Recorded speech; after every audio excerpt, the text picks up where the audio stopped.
Hello दोस्तों, नमस्कार। आप सभी कैसे हैं? मैं आशा करता हूं कि आप बहुत ही अच्छे होंगे और math with Ajit sir YouTube channel पर आपका हार्दिक स्वागत है। देखिए दोस्तों, अपना टॉपिक चल रहा था पहला संख्या पद्धति का, और संख्या पद्धति में अपनी 2 टाइपें हो चुकी थी। आज अपनी टाइप नंबर 3 चलेगी। तो पढ़ने से पहले जिन विद्यार्थियों ने अभी तक चैनल को सब्सक्राइब नहीं किया है वो सब्सक्राइब कर ले में कि आपको बहुत ही अच्छी क्लास मिलने वाली हैं और आरपीएफ, कांस्टेबल व एसआई में आपको बहुत बड़ा फ़ायदा मिलेगा। शाम को रोज़ 8 बजे आपकी क्लास होती है। तो चलिए दोस्तों, चलते हैं अपन आगे। टाइप नंबर 3 के बारे में आज अपन बात करेंगे। अब ये टाइप नंबर जो 3 है, मैं बात करूंगा भाज्य, भाजक, भागफल व शेषफल के बारे में। इनके से संबंधित सवाल एग्जाम में क्या आते हैं तो देखिए, अपना पहला क्वेश्चन है, निम्नलिखित में से कौन सी संख्या 9 और 11 दोनों से पूर्णतः विभाज्य है। तो दोस्तों, मैं ये पढ़ाने से पहले आपको कुछ भाज्यता के नियम बता देता हूं कि कौन सी संख्या किससे भाज्य होती है, जब जाके सवाल आपकी समझ में आएंगे। थोड़ा अपना पहले बेसिक क्लियर कर लेते हैं, थोड़ा सा आपको पता भी होगा। जैसे अपन मैं बात करता हूं आपसे नंबर 1 कि भाग के नियम क्या हैं। जैसे फटाफट देखिए, 2 के भाग का नियम आपको पता होगा कि 2 के भाग का नियम आता है जिस संख्या में इकाई का अंक 0, 2, 4, 6 अथवा 8 हो तो उस संख्या में 2 का पूरा पूरा भाग चला जाता है। देखिए, अब 3 के भाग का नियम क्या है, जिस संख्या के अंकों के योग में 3 का भाग चला जाए उस संख्या में 3 का पूरा पूरा भाग चला जाता है। जैसे मैं बात करता हूं 462। अब इनको जोड़ लीजिए, 6, 4, 10 और 2, इनका योग कितना हो रहा है, 12 हो रहा है। तो 12 में 3 का पूरा पूरा भाग जा रहा है, तो इस संख्या में भी 3 का पूरा पूरा भाग चला जाएगा। याद रखना, अंकों के योग में यदि 3 का भाग जा रहा है तो उस संख्या में 3 का पूरा पूरा भाग चला जाएगा। क्लियर? देखिए, अब 4 के भाग का नियम क्या होता है, जिस संख्या के अंतिम 2 अंकों में 4 का भाग जा रहा हो उस संख्या में 4 का पूरा पूरा भाग चला जाता है। जैसे मैं बात करता हूं 216, तो 216 में अंतिम 2 अंक क्या हैं, 16 हैं। तो 16 में 4 का भाग जा रहा है तो इस संख्या में 4 का पूरा पूरा भाग चला जाएगा। मैंने लिखा जैसे 524, तो 524 में देखिए 24 में 4 का भाग जा रहा है तो इस संख्या में 4 का पूरा पूरा भाग चला जाएगा। 4 का भाग का नियम समझ में आ गया होगा। अब देखिए, चलो 5 का भाग का नियम देखते हैं। जिस संख्या में इकाई का अंक 0 या 5 हो तो उस संख्या में 5 का पूरा पूरा भाग चला जाता है। जैसे मैं बात करता हूं, लिखा मैंने 150, इकाई का अंक क्या है, 0 है। मैंने यहां पर लिख दिया जैसे 645, इकाई का अंक क्या है, 5 है। तो इन संख्या में 5 का पूरा पूरा भाग चला जाएगा। अब देखिए 6 के भाग का नियम, याद रखना 6 के भाग का नियम मोस्ट है। 6 का, 8 का, 9 का और 11 का, इनको लेकर एग्जाम में बहुत ज्यादा सवाल पूछे जाते हैं। अब 6 के भाग को नेम बताता हूं मैं आपको कि जिस संख्या में 6 के टुकड़े करो, 2 गुणा 3 होते हैं, तो जिस संख्या में 2 का और 3 का भाग जाता हो उस संख्या में 6 का पूरा पूरा भाग चला जाएगा। जैसे मैंने यहां पर लिखा आपके पास 462। अब देखो, इसमें बताओ 2 का भाग जा रहा है क्योंकि इकाई का अंक कितना है, 2 है। तो 2 को, जिसमें इकाई का अंक 0, 2, 4, 6 तो 8 होता है, तो उस संख्या में 2 का भाग चला जाता है। 3 का देखो, 6, 4, 10 और 2, 12, 3 का भी भाग जा रहा है इसमें और 2 का भी भाग जा रहा है, तो इस संख्या में 6 का पूरा पूरा भाग चला जाएगा। समझ में आ गया ना? जिस संख्या में 2 का और 3 का भाग जा रहा है उस संख्या में 6 का पूरा पूरा भाग चला जाएगा। अब देखिए 7 का बहुत बड़ा नेम, उसको समझने की आवश्यकता नहीं। 8 का भाग का नेम देखो, जिस संख्या के लास्ट के 3 अंकों में 8 का भाग जा रहा है उस संख्या में 8 का पूरा पूरा भाग चला जाएगा, लास्ट के 3 अंकों में। जैसे मैं लिखता हूं यहां पर 5408, तो देखिए 408 में 8 का भाग जा रहा है, 8 पंजू 40, 8 एकम 8, तो इस 5408 में भी 8 का पूरा पूरा भाग चला जाएगा। मोस्ट है, ध्यान रखना इस बात का 8 के भाग को लेकर कि लास्ट के 3 अंकों में 8 का भाग जाना चाहिए, तो उस संख्या में 8 का पूरा पूरा भाग चला जाएगा। अब देखो 9 के भाग का नियम, ये 6 का, 8 का और 9 का और 11 का, ये तीनों का नियम ध्यान रखना, बहुत अच्छे नियम है। एग्जाम में लेकर इससे को लेकर सवाल बहुत ज्यादा पूछा जाता है। अब 9 के भाग का नियम क्या है, जिस संख्या के अंकों के योग में 9 का भाग जा रहा है उस संख्या में 9 का पूरा पूरा भाग चला जाएगा। जैसे मैंने लिखा 342। अब देखिए 4 3 7 और 2 9, तो इसका योग क्या हो रहा है, 9 हो रहा है। तो इस संख्या में 9 का पूरा पूरा भाग चला जाएगा। क्लियर हो गया होगा, जिसके अंकों के योग में 9 का भाग जाएगा तो उस संख्या में 9 का पूरा पूरा भाग चला जाएगा। समझ में आ गई होगी मेरी बात। देखिए अब आपको आगे देखना, एक बार दोबारा से मैं रिपीट कर देता हूं फटाफट। 2 के भाग का नियम क्या है, जिस संख्या में इकाई का अंक 0 2 4 6 अथवा 8 उस संख्या में 2 का पूरा पूरा भाग चला जाएगा। समझ में आ गया होगा। आगे देखिए 3 के भाग का नियम क्या है, जिस संख्या के अंकों के योग में 3 का भाग जा रहा है उस संख्या में 3 का पूरा पूरा भाग चला जाएगा। 4 के भाग का नियम, यानी कि लास्ट के 2 अंकों में 4 का भाग जाना चाहिए, उस संख्या में 4 का पूरा पूरा भाग चला जाएगा। 5 का भाग का नियम क्या है, जिसमें इकाई का अंक 0 या 5 उस संख्या में 5 का पूरा पूरा भाग चला जाता है। 6 के भाग का नियम क्या है, आज जिस संख्या में 2 का और 3 का दोनों का भाग जा रहा तो उस संख्या में 6 का पूरा पूरा भाग चला जाएगा। 8 के भाग का नियम क्या है, लास्ट के 3 अंकों में 8 का भाग जाना चाहिए तो उस संख्या में 8 का पूरा पूरा भाग चला जाएगा। और 9 के भाग का नियम क्या है कि जिसके अंकों के योग में 9 का भाग जा रहा हो तो उस संख्या में 9 का पूरा पूरा भाग चला जाएगा। यहां तक क्लियर हो गया। अब देखिए आगे मैं 10 का और 11 का आपको और समझा देता हूं, समझना ध्यान से। देखो 10 के भाग का नियम क्या है, जिस संख्या में इकाई का अंक 0 हो तो उस संख्या में 10 का पूरा पूरा भाग चला जाता है। जैसे मैंने लिख दिया यहां पर 710, इकाई का अंक क्या है, 0 है, तो इस संख्या में 10 का पूरा पूरा भाग चला जाएगा। अब समझना ध्यान से 11 के भाग का नियम, बहुत ही अच्छा नियम है 11 के भाग का नियम, ध्यान से समझिए। 11 के भाग का नियम क्या है, मैंने यहां पर लिखा, जैसे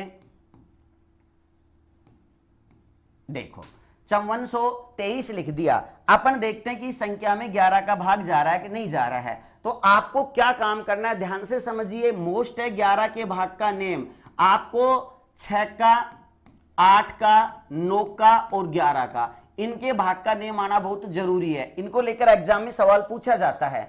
अब 11 के भाग के नियम की मैं बात करता हूं तो सम व विषम स्थानों का योग करेंगे। अब देखो एक संख्या छोड़कर एक का योग करो, इन दोनों का योग करता हूं मैं, 5 + 2 कितना हो गया, 7। इन दोनों का योग करता हूं 4 + 3 कितना हो गया, 7। अब इन दोनों योग करने के बाद अंतर देखेंगे, यदि अंतर हमारा 0 या 11 का गुणा जाता है तो उस संख्या में 11 का पूरा पूरा भाग चला जाएगा। समझ में आया। देखिए अब यहां पर 7 में और 7 में 0 का अंतर है तो इस संख्या में 11 का पूरा पूरा भाग चला जाएगा। एक अंक छोड़कर एक का योग करेंगे सम व विषम स्थानों का। समझ में आया। जैसे देखो और समझाता हूं मैं आपको, यहां पर देखिए योग करता हूं मैं, 9 को और 0 को जोड़िए कितना हो गया, 9। अब यहां कर 6 को और 3 को जोड़िए कितना हो गया, यहां पर 9 हो गया। अब 9 में कितने का अंतर है, 0 का अंतर है, तो इस संख्या में 11 का पूरा पूरा भाग चला जाएगा। तो याद रह जाएगा, यदि सम व विषम स्थानों का योग करेंगे, यदि उनका अंतर 0 या 11 का गुणा जाता है तो उस संख्या में 11 का पूरा पूरा भाग चला जाएगा। तो ये पढ़ने से पहले भाग के नियम हमारे को आना बहुत जरूरी है। अब अपन चलते अपने क्वेश्चन के ऊपर। देखिए पहला क्वेश्चन चलते हैं। मैं वो क्वेश्चन करवा रहा हूं जो रेलवे में क्वेश्चन आए हुए हैं। रेलवे का कोई भी एग्जाम हुआ हो, मैं आपको टाइप वाइज उन क्वेश्चनों की बात कर रहा हूं जो रेलवे में आए हैं। चलिए अब इसने क्या कहा, पहला क्वेश्चन, निम्न में से कौन सी संख्या 9 और 11 दोनों से पूर्णतः विभाजित है, यानी कि जिसमें 9 का भी भाग जा रहा और 11 का भी भाग जा रहा, वह संख्या कौन सी है। तो अब ऑप्शन से देखते हैं। अब देखिए मैंने आपको बताया था 11 के भाग का नियम कि सम व विषम स्थानों का योग करके देखेंगे, यदि उनका अंतर 0 या 11 का गुणा जाता है तो संख्या में 11 का पूरा पूरा भाग चला जाएगा। 9 के भाग का नियम मैंने आपको बताया कि अंकों के योग में 9 का भाग जा रहा हो तो संख्या में 9 का पूरा पूरा भाग चला जाएगा। चेक कर लेते अपन। देखिए पहले मैं आपको समझा रहा हूं, यहां पर ध्यान से समझना बहुत अच्छा है। अब बताओ 11 ए ऑप्शन को देखते हैं, जोड़ो 2 को 7 को 1 को अपन जोड़ते हैं तो यहां पर क्या हो गया, यहां पर लिख लेते हैं अपन, पहले ध्यान से समझिए क्या है, 27 72 18 है। अब इसका देखिए, इसमें 9 का व 11 का भाग जा रहा है कि नहीं जा रहा है, बताओ। इसका और इसका योग करेंगे, 2 + 7 + 1, 7 और 2 9 1 कितना हो रहा है, 10। अब अपन करते हैं इसका और इसका योग करते हैं। 7 + 2 + 8 कितना हो गया? 7 और 2 9, 9 और 8 कितना हो गया? 17। अंतर देखो कितने का आ रहा है? 7 का। तो इस संख्या में 11 का भाग नहीं जा रहा है, तो ऑप्शन नंबर 1 हमारा क्या है? गलत है। चलो अब बी ऑप्शन को देखते हैं अपन, समझिए। अब बी में क्या दिया गया हमारे पास? 198। अब देखो यहां पर अंकों का योग करो समय विषम स्थानों के। 1 0 8 जोड़िए, 1 + 0 + 8 कितना योग हो गया? 9। अब इसको जोड़ो 0 को और 9 को, तो 0 को और 9 को जोड़ा तो योग कितना हो गया? 9। इन दोनों का अंतर हमारे पास क्या रहा है? 0। तो इसका मतलब इसमें 11 का तो भाग जा रहा है। अब इसमें देखते हैं कि 9 का भाग जा रहा है कि नहीं जा रहा है, तो अंकों के योग में 9 का भाग जाना चाहिए। अब जोड़ लीजिए इसको, 1 + 9 + 8। देखो 9 और 1 10 और 8 कितना हो गया? 18। तो 18 में बताओ 9 का भाग जा रहा है, तो इस संख्या में 9 का भी पूरा पूरा भाग चला जाएगा। तो इसमें 198 में 11 का भी भाग जा रहा है और 9 का भी भाग जा रहा है, तो हमारा आंसर क्या हो गया? बी हो गया। समझ में आ गया होगा। तो इसलिए पहले मैंने आपको भाग के नियम समझाए थे, यदि भाग के नियम नहीं आते तो सवाल आपकी समझ में नहीं आता। क्लियर हो गया होगा। चलो अगला क्वेश्चन। अब सी और डी को देखने की कोई आवश्यकता नहीं है, यह क्वेश्चन हमारा आरआरबी एनटीपीसी में 2022 में आया हुआ क्वेश्चन है। चलिए अगला क्वेश्चन देखते हैं अपन। निम्न में से कौन सी संख्या 9 से विभाज्य नहीं है? प्रश्न को ध्यान से समझना। इसने पूछा है कि निम्नलिखित में से कौन सी संख्या 9 से विभाज्य नहीं है। फटाफट कर लो, इसका योग करिए। अब 9 और 4 13, 13 और 1 14, 14 और 4 कितना हो गया? बोलिए फटाफट। 14 और 4 18। तो इसमें बताओ 9 का भाग जा रहा है। मैंने 9 के भाग का नियम बताया था कि अंकों के योग में 9 का भाग जाना चाहिए, तो उस संख्या में 9 का पूरा पूरा भाग चला जाएगा। क्लियर? तो इसमें भी जा रहा है। देखो इसको, 7 और 7 14, 14 और 8 कितना हो गया? बताइए फटाफट। 14 और 8 22, 22 और 3 25 और 3 कितना हो गया? 27। तो इसमें भी 9 का पूरा पूरा 27 में भाग जा रहा है, तो बी ऑप्शन भी नहीं है। सी में देखिए 5 और 3 8, 8 और 2 10, 5 15 और 3 इसका योग कितना हो रहा है? 18। तो 18 में भी 9 का पूरा पूरा भाग जा रहा है, तो इस संख्या में भी 9 का चला जाएगा। अब देखिए 5 और 4 9 और 3 12, 12 और 9 कितना हो गया? बोलिए 12 और 9 21। ठीक है। अब बताओ 21 में 9 का भाग जा रहा है? नहीं जा रहा। तो कौन सी संख्या है जिसमें 9 का भाग नहीं जाता? तो ऑप्शन नंबर क्या आ गया हमारा? डी। समझ में आ गया होगा। अंकों का योग किया मैंने, अंकों के योग में 9 का भाग दिया। अब इसमें 9 का भाग नहीं गया, तो यहां पर अपना आंसर क्या आ गया? डी आ गया। क्लियर हो गया होगा। चलो अगला क्वेश्चन देखो। निम्न में से कौन सी संख्या 8 से विभाज्य नहीं है? इसमें भी यह पूछा गया है। अब देखो मैंने आपको 8 के भाग का नियम बताया था कि लास्ट के 3 अंकों में 8 का भाग देके देख लेना, इसमें भाग चला जाएगा, वह संख्या 8 से विभाज्य है। अब देखो 792 है, 792 में हम देखते हैं 8 नाम 72। अब 72 में 79 में से 72 गए तो कितने बच गए हमारे पास? बताइए। देखो 79 में से 72 गए, कितने बच गए अपने पास? 7। फिर 8 नाम 72, तो इस संख्या में 8 का भाग जा रहा है, तो इस संख्या में 8 का पूरा पूरा भाग जा रहा है। ठीक है। अब वो पूछा है कि विभाज्य नहीं है। अब 112 में देखिए लास्ट के 3 अंकों में 8 एकम 8 कितना बच गया? 3, 8 चौक 32, तो इस संख्या में भी 8 का पूरा पूरा भाग जा रहा है। इसमें देखो 8 पंजो 40, कितना बच गया? 1।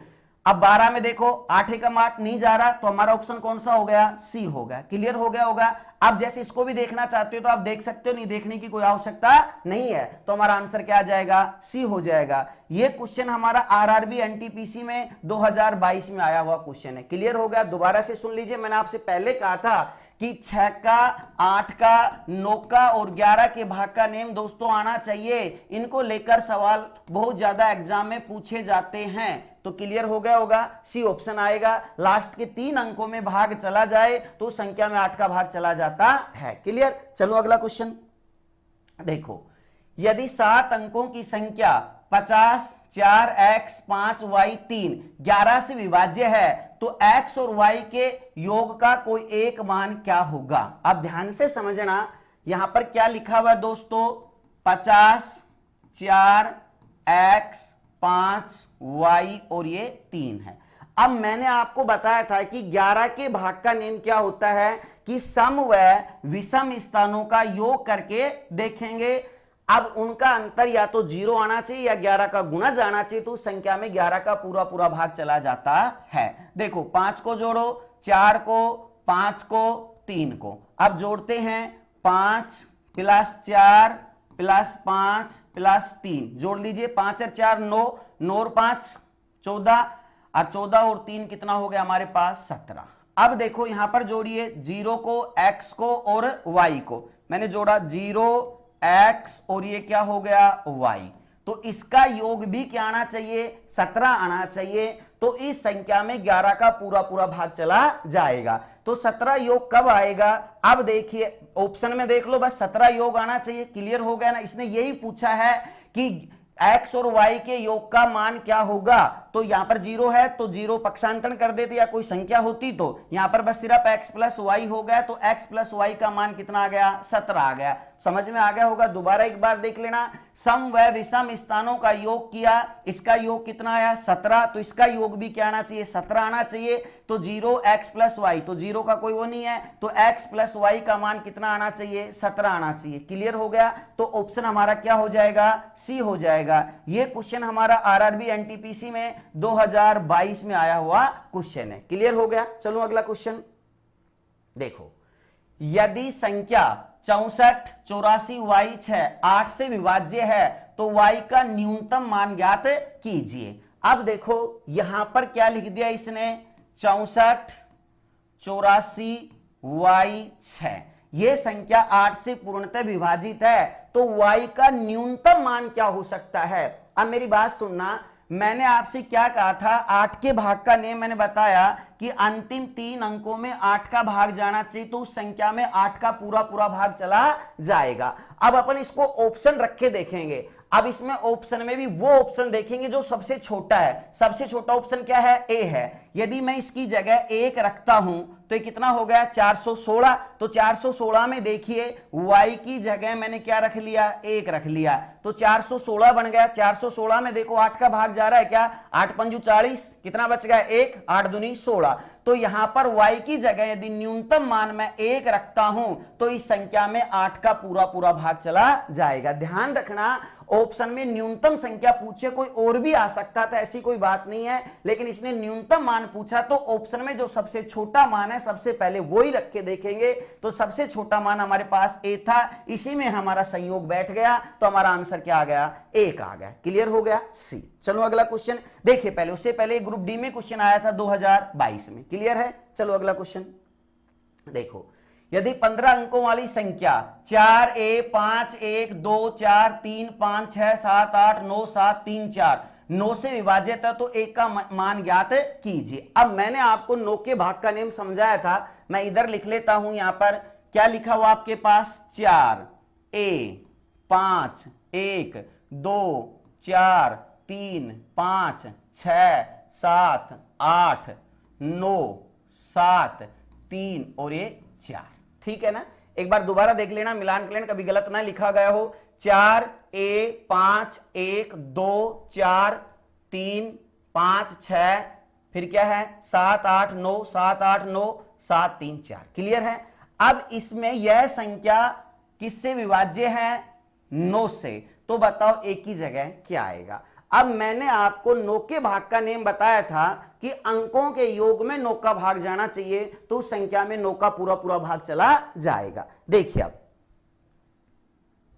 अब देखो इसका योग कर लीजिए, अपन जोड़ते हैं इसको। 4 और 5 9, 9 और 1 10, 10 और 2 12, 12 और 4 फटाफट बताओ 12 और 4 16, 16 और 3 19, 19 और 5 19 और 5 24, 24 और 6 30 और 7 37, 37 और 8 45, 45 और 9 कितने हो गए हमारे पास 54, 54 और 7 54 और 7 61, 61 और 3 कितना हो गया हमारे पास 64, 64 और 4 कितने हो गए 68। तो यहां पर योग हो रहा है 68, a + 68। अब बताओ एक की जगह मैं क्या रखूं कि इनका योग में 9 का पूरा पूरा भाग चला जाए। तो यहां पर देखिए अगर आप 1 रखते हो तो 68 कितने होते हैं 69, तो 69 में 9 का पूरा पूरा भाग नहीं जाता है। यदि मैं यहां पर एक की जगह क्या रखता हूं मैं 4,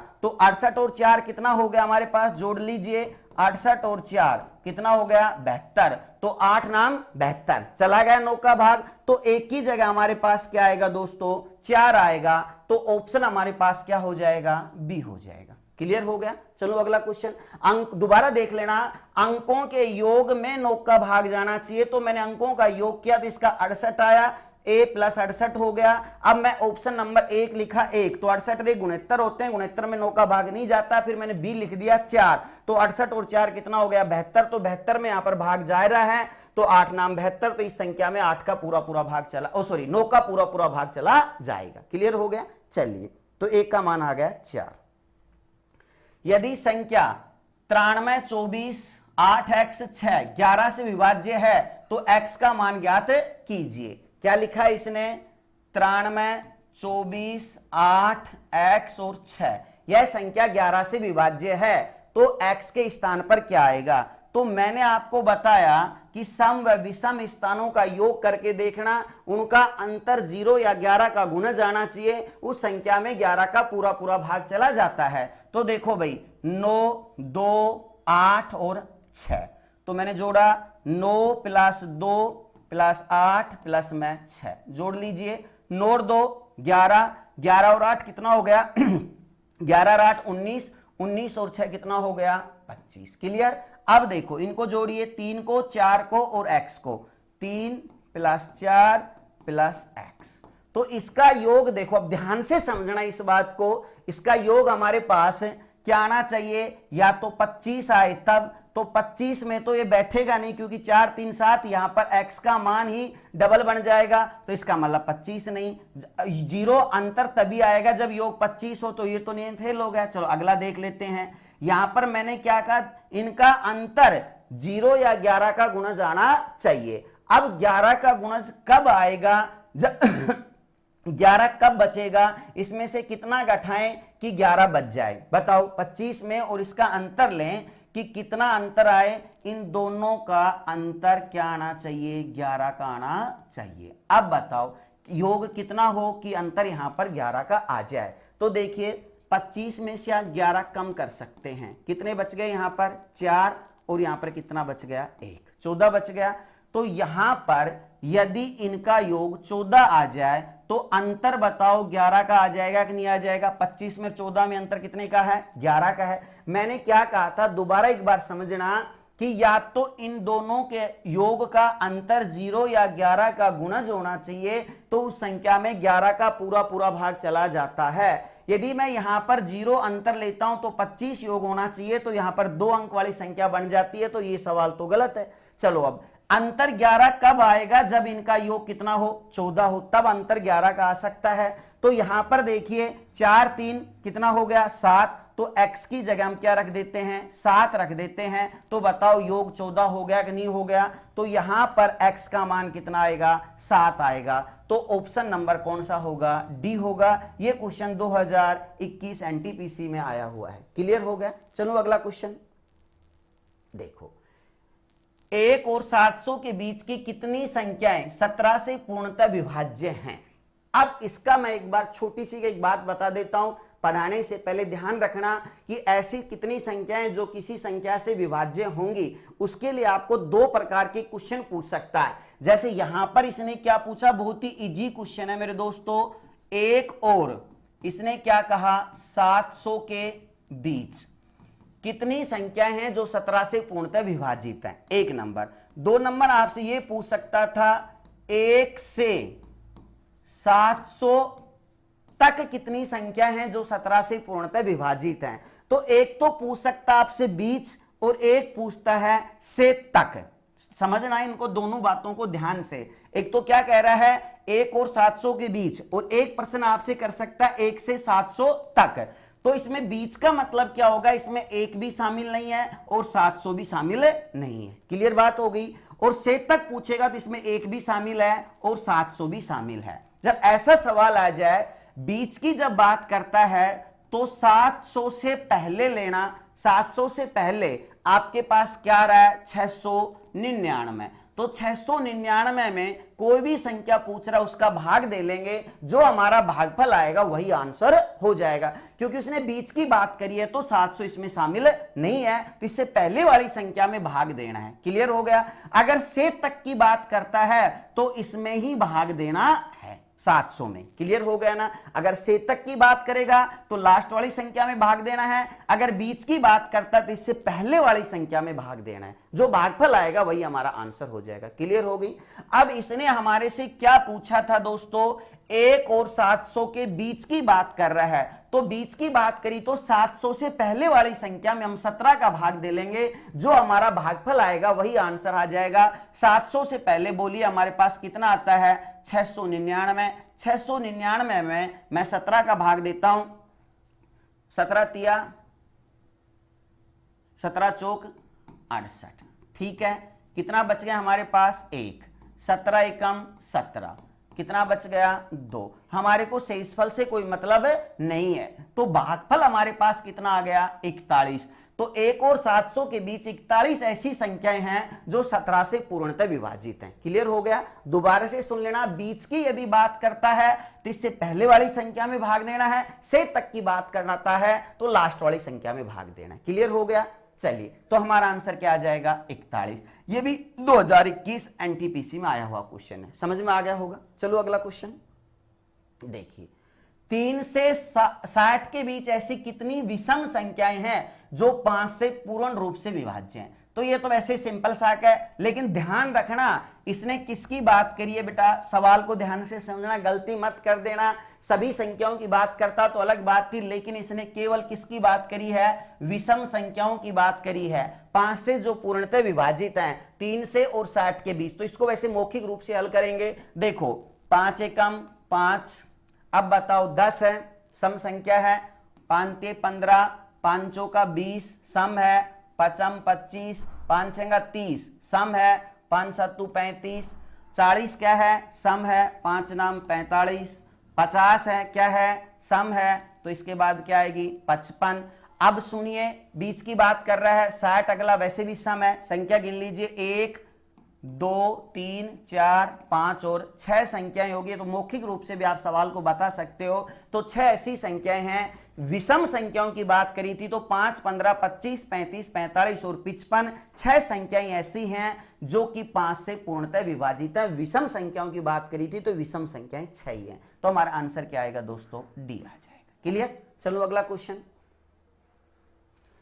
300 और 1000 के बीच की कितनी संख्याएं हैं जो 7 से विभाज्य हैं। तो अब यहां पर इसने पूछा 300 और 1000 के बीच। अब ध्यान से समझना, बहुत ही छोटा सा सवाल है लेकिन इसको ध्यान से समझना है। 1000 के बीच की बात कर रहा है ये कि कितनी संख्याएं जो 7 से विभाज्य है। तो यहां पर ना तो 300 शामिल है और ना ही इसमें 1000 शामिल है। तो जब ऐसी स्थिति आ जाए तो सबसे पहले हम देखते हैं कि 1000 से पहले वाली संख्या क्या आएगी हमारे पास, 999। ठीक है, 999 में हम किसका भाग देते हैं, 7 का। 7 एकम 7, कितना बच गया, 2। 7 चौक 28, कितना बच गया, 1। यहां पर 7 दूनी 14, कितना बच गया हमारे पास, 5। तो यहां पर क्या आया, 142 आया। लेकिन ये पूछता तब 1 और 1000 के बीच, तो आंसर कितना आ जाता, 142। ठीक है, लेकिन इसने क्या पूछा, 300 और 1000 के बीच। तो यहां पर आपको देखिए 300 शामिल नहीं है। तो अब यहां पर 300 में किसका भाग देना है, 7 का भाग देना है। एक बात ध्यान से मेरी बात सुन लीजिए दोस्तों, देखो मैं आपको दोबारा बता रहा हूं। यदि सवाल ऐसा होता, देखो 300 से, कंफ्यूजन मत होना, 1000 तक, क्या कह देता, 300 से 1000 तक कहता तो मैं 1000 में पहले भाग देता। ठीक है ना। फिर यहां पर से तक बात कर रहा है तो 300 शामिल है, तो सेकंड नंबर में मैं 299 में भाग देता। क्लियर हो गया ना। से तक करता तो इससे पहले वाली संख्या में भाग देता, क्योंकि 300 तो इसमें शामिल है। क्लियर हो गया। लेकिन इसने बीच की जब बात कर रहा है तो इससे पहले वाली संख्या 999 में, अब 300 इसमें शामिल नहीं है, तो 300 तक की संख्या हमारे को गठानी पड़ेंगी। समझ में आ गया ना। तो 300 में हम 7 का भाग देते हैं, क्या हो गया हमारे पास, 7 चौक 28, 2 बच गया, 7 दूनी 14, कितना बच गया 6। शेषफल से हमारे को लेना देना नहीं है, तो कितना आ गया 42। तो 142 में से कितनी संख्याएं घटा देंगे हम, 42। तो 142 में से हम 42 घटाएंगे तो कितना बच गया, 100 बच गया। तो याद रखना 300 और 1000 के बीच 100 ऐसी संख्याएं हैं जो 7 से विभाज्य हैं। तो हमारा आंसर क्या आ गया, डी आ गया। क्लियर हो गया होगा। चलो अगला क्वेश्चन देखो, 250 से 1000 तक कितनी संख्याएं हैं जो 5, 6 और 7 से पूर्ण रूप से विभाज्य हैं। तो अब हमारे को क्या करना है, 5 का, 6 का और 7 का एलसीएम लेना है। तो 5 का, 6 का और 7 का एलसीएम ले लीजिए। तो यहां पर तो कॉमन तो कोई है नहीं, तो 6 पंजू 30, 30 को 7 से गुणा करोगे तो कितना आ जाएगा, 7 या 21, कितना आ गया 210। अब यहां पर वैसे नेम तो ये था, अब देखने मौखिक से भी हल कर सकते हो आप। नेम तो ये था इसका कि भाई 250 से 1000 तक कितनी संख्याएं हैं, तो 250 से 1000 तक पूछी हैं, तो मैं यहां पर 1000 में 210 का भाग दूंगा, फिर 249 में 210 का भाग देंगे, घटा लेंगे। लेकिन ऐसा करने की आवश्यकता नहीं है, क्योंकि मौखिक रूप से भी आप कर सकते हो। 2 से 210 के गुणज 250 से 1000 तक कौन कौन से आ रहे हैं, तो 210 तो इससे कम है। देखो 210 गुणा 2 करिए, कितना हो गया, फटाफट बता दो, 420। एक संख्या ये हो गई। 210 गुणा में 3, बताओ कितना हो गया हमारे पास 3 दूनी 6, 3 एक कम 3, 630। 210 गुणा में 4, कितना हो गया 840। ठीक है, अब 5 करोगे तो ज्यादा ही जाएगा। तो यहां पर देखो कितनी संख्याएं हैं, 250 से 1000 तक 420, 630 और 840। ऐसे भी इसको कर सकते हैं अपन मौखिक से भी, क्योंकि वहां घटाते भाग देते टाइम लगता है, इसमें इतना ज्यादा टाइम नहीं लगा। तो 3 संख्याएं हैं 250 से 1000 तक की जो 5, 6 और 7 से पूर्ण रूप से विभाज्य हैं। तो हमारा आंसर क्या आ गया, डी आ गया। क्लियर हो गया। चलो अगला क्वेश्चन। अब देखो 41 की घात, बहुत अच्छा क्वेश्चन है, एक बार ध्यान से समझना। 41 की घात 43 प्लस में 43 की घात 43। ठीक है, दोबारा एक बार मैं लिख रहा हूं, 41 की घात कितनी है 43, और यहां पर 43 की घात कितनी है 43। में इनमें से किससे विभाज्य है। बहुत ही शानदार क्वेश्चन है, ध्यान से समझना। अब इसका मैं आपको नियम बता देता हूं, ध्यान से समझिए एक बार मेरी बात को। नियम क्या है कि यदि यहां पर घात विषम देखनी है, सम है या विषम है, यदि घात विषम हो तो इनके आधारों के योग का, यानी कि a प्लस बी का पूरा पूरा भाग चला जाएगा। घात कैसी हो, विषम हो, तब की मैं बात कर रहा हूं कि आधारों के योग का पूरा पूरा भाग चला जाएगा।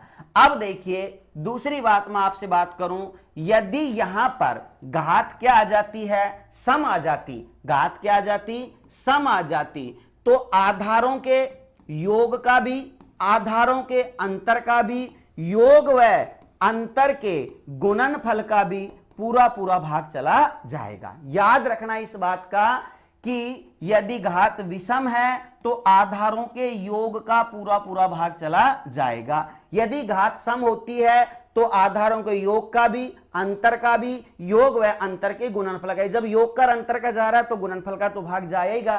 क्लियर होगी मेरी बात। ठीक है, अब बताओ घात कैसी है, विषम है, तो आधारों के योग का भाग जाएगा 41 प्लस 43, जोड़ दीजिए 3 और 1 4, 4 4 8, तो किसका पूरा पूरा भाग चला जाएगा 84 का। तो हमारा आंसर क्या हो गया, डी हो गया। क्लियर हो गया। चलो अगला क्वेश्चन देखो, पहली 100 धनात्मक पूर्ण संख्याओं में से कितनी संख्याएं 3 या 4 से पूर्णतः विभाज्य हैं। अब इस प्रश्न को ध्यान से समझना, इसने यही नहीं पूछा है कि 3 और 4 से। कई बार क्या होता है, प्रश्न को पढ़ते वक्त अपन दोस्तों गलती कर देते हैं, यही कारण है कि हमारा सिलेक्शन नहीं हो पाता है। प्रश्न को ध्यान से पढ़ना। इसने क्या पूछा, 3 या 4 से पूर्णतः विभाज्य हैं। तो ऐसी अब देखो 3 से पहली 100 धनात्मक संख्याएं देखिए, 3 से कितनी संख्याएं विभाज्य हैं और 4 से कितनी विभाज्य हैं। देखो 100 में मैं 3 का भाग देता हूं तो 3 तिया 9, कितना बच गया 1, 3 तिया 9, कितना बच गया 1, तो कितनी संख्याएं हैं 33, जो कि यहां पर 3 से पूर्णतः विभाजित हैं। अब देखो 100 में मैं 4 का भाग देता हूं तो 25 चौका 100, कितनी संख्याएं हैं 25 संख्या। चलो इसको एक बार ऐसे देख लो, आपको समझ में आ जाएगा, ध्यान से समझो। मैं डायरेक्ट भाग इतना बड़ा नहीं है कि जो कि 100 में आपने 3 का भाग दिया, 33 तिया 99, कितनी संख्याएं आ गई 33। 100 में मैंने 4 का भाग दिया, कितनी संख्याएं आ गई 25। ठीक है, इसने पूछा है कि 3 या 4 से पूर्णतः विभाज्य है। इसका मतलब आप समझ रहे हो कि वे केवल 3 से या फिर 4 से विभाज्य होने चाहिए, दोनों से विभाज्य नहीं होनी चाहिए। तो अब देखिए 100 में मैं किसका भाग दूंगा कि 3 का और 4 का, 4 तिये 12। अब 100 में 12 का भाग दे दीजिए, दो फटाफट, 12 सत्तू 84, 12 अंठा, अरे बोलो 12 अंठा 96, तो यहां पर कितना आ गया 8 आ गया। अब देखो 33 संख्याएं हैं जो कि यहां पर 3 से क्या है विभाज्य हैं, 25 संख्याएं हैं जो 4 से विभाज्य हैं, 8 संख्याएं ऐसी हैं जो 3 से भी विभाज्य हैं और 4 से भी विभाज्य हैं। तो इन दोनों को मैं जोड़कर 8 घटा दूंगा तो यहां पर 3 या 4 से विभाज्य होने वाली संख्या आ जाएगी। तो दोनों को जोड़ दीजिए, यहां पर देखो क्या हो जाएगा 3 33 प्लस में 25 माइनस में 8, तो जोड़ लो, यहां पर कितना हो गया हमारे पास 5 3 8, 3 और 2 5, 58 में से 8 गए, कितने बच गए 50। तो 50 संख्याएं ऐसी हैं जो 3 या 4 से पूर्णतः विभाजित हैं। तो हमारा आंसर क्या आ जाएगा ए आ जाएगा। दोबारा एक बार समझ लेना, देखो 3 से विभाज्य होने वाली संख्याएं कितनी आ गई आपके पास 33, 4 से विभाज्य होने वाली संख्या कितनी आ गई 25, दोनों से विभाज्य होने वाली संख्या कितनी आ गई 8, दोनों का इसमें भाग दे दीजिए एलसीएम का, 4 का 3 का एलसीएम कितना होता है 12, तो कितनी आ गई यहां पर 8 आ गई। अब इन दोनों को जोड़कर ये 8 कॉमन है तो इसको मैंने घटा दिया, 33 प्लस 25 माइनस 8, तो कितना आ गया 50। तो 50 ऐसी संख्याएं हैं जो कि 3 या 4 से विभाज्य है। क्लियर हो गया ना। चलो अगला, अगर इस प्रश्न में ऐसा पूछ लेता 3 और 4 से पूर्णतः विभाजित है तो केवल कितना आंसर आता 8 आता। क्लियर हो गया ना। प्रश्न को ध्यान से समझना, या लिखा हुआ है या और लिखा हुआ है। क्लियर। चलिए अगला क्वेश्चन, निम्नलिखित में से कौन सी 3 अंकों की सबसे बड़ी संख्या है जो 13 से विभाज्य है। निम्नलिखित में से कौन सी 3 अंकों की सबसे बड़ी संख्या है जो 13 से विभाज्य है।